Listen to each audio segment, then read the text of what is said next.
Ο Ηλίας ντύθηκε γαμπρός. Η Μαρίνα είπε το ναι. Η πιο ευτυχισμένη μέρα της ζωής τους. Ή μήπως όχι. Παναγία μου! Γιατί πας από εδώ? Δεν εσείς. Πάμε καλά από εδώ. Μου φαίνεται ότι πρέπει να πάμε από εκεί. Ένα λάθος στην πρόσκληση Βλάκια, τι πόσα λάθος στις οδηγίες. θα τους στείλει όλους στα 5 σημεία του ορίζοντα.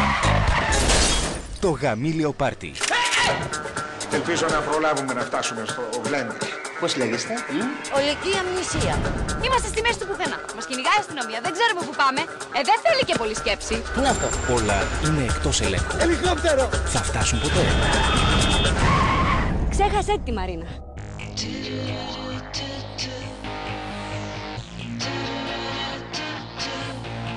Έχουμε πεθάνει και κατά λάθος μας πήγαν στον παράδεισο. Φίλε, στην κόλαση είμαστε. Ωραία κουμπάρα, Και για την ύφη! Μίτσα, έχεις ματώσει. Ας έρθει κάποιος να μ' απαλλάξει από αυτή τη ζωή. Χαίρομαι πολύ, κυρία μου. Αριστοτέλης Γεωργαντάς. Να ζήσουν οι νεάνυφοι! Αν η αγάπη μ' αρνηθεί, θα μεθυσσόμαι το κορίτσι μου. Το γαμήλιο πάρτι. Ό,τι δεν θα ήθελες να συμβεί στο γάμο σου. Θα σε στήσω, αλήτη! Μια κομμωδία εκτός ελέγχου.